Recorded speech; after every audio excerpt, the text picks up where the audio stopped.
It's 7:30. Good morning, I'm Ian Crouch with Hunter News. The dogs involved in a violent attack at New Lambton at the weekend have been seized by council rangers.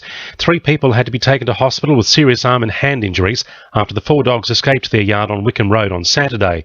Newcastle Council is in the process of declaring the animals a dangerous and restricted breed, with the dogs being held at the Rutherford RSPCA until investigations are complete.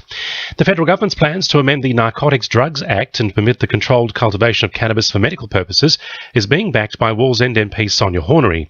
The decision to back the proposed amendment comes after researchers from the University of Newcastle began a trial into the benefits and side effects of the drug for the terminally ill.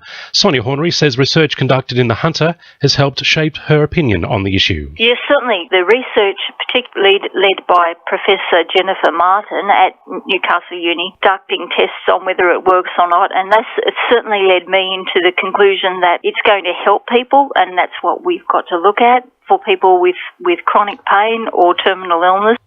A proposed community facility to be managed by the Raymond Terrace Men's Shed has been relodged following legislative requirements for a decision of council. The plans were originally approved last August before it was decided they should be referred to council because of the community land classification of the site. Port Stephens Council Group Manager of Development Services, Mike McIntosh, says the proposal needs to be examined further. What's happened is we've since established that there's a section in the Local Government Act when it comes to community land provisions which require any DA like this one to be considered by the full council and not dealt with under delegation. Organisers of the weekend charity luncheon for injured Maitland Blacks rugby player Dom Punch say close to $200,000 was raised during the event. The 27-year-old remains in a serious but stable condition in a Sydney hospital after dislocating 2 vertebrae in a collapsed scrum last month. More than 700 people turned out for the event at Marcellin Park, including cricketer Mike Hussey and journalist Peter Fitzsimons.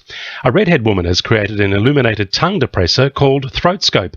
Jennifer Holland used a $50,000 Queensland government grant as well as a stint on a reality TV show to get her project off the ground. The illuminated tongue depressor uses simple LEDs to shine through plastic to light the inside of the mouth. Jennifer says she hopes the product will reach the Hunter soon. So we are currently selling online at www.throatscope.com.au, and we're hoping to come to the John Hunter and start showing Throatscope around and make a donation as well. So we've got that in the pipeline. Briefly, a burst water main on Crowders Road near Jubilee Road at Edgeworth is causing delays for motorists. Diversions are in place and police expect the delays to continue for most of the day, and they're urging drivers to avoid the area. And there are delays on the Hunter line between Thornton and Dungog this morning. A freight train has broken down and buses are replacing trains between both stations. Sport, thanks to our sponsor, Warners Bay Sports Club's Melbourne Cup Carnival. Newcastle could be hosting International Rugby League again in 2016, 5 years after the last Test match at Hunter Stadium. The Herald reports Townsville, Perth and Newcastle are on the shortlist to host the Anzac Test between Australia and New Zealand. Newcastle Jets goalkeeper Mark Birighitti says he's accepted an apology from Sydney FC striker Shane Smeltz over the challenge which left him missing 3 teeth on Saturday night. The goalie even saying he'll be ready to take the field this Friday night against Melbourne Victory.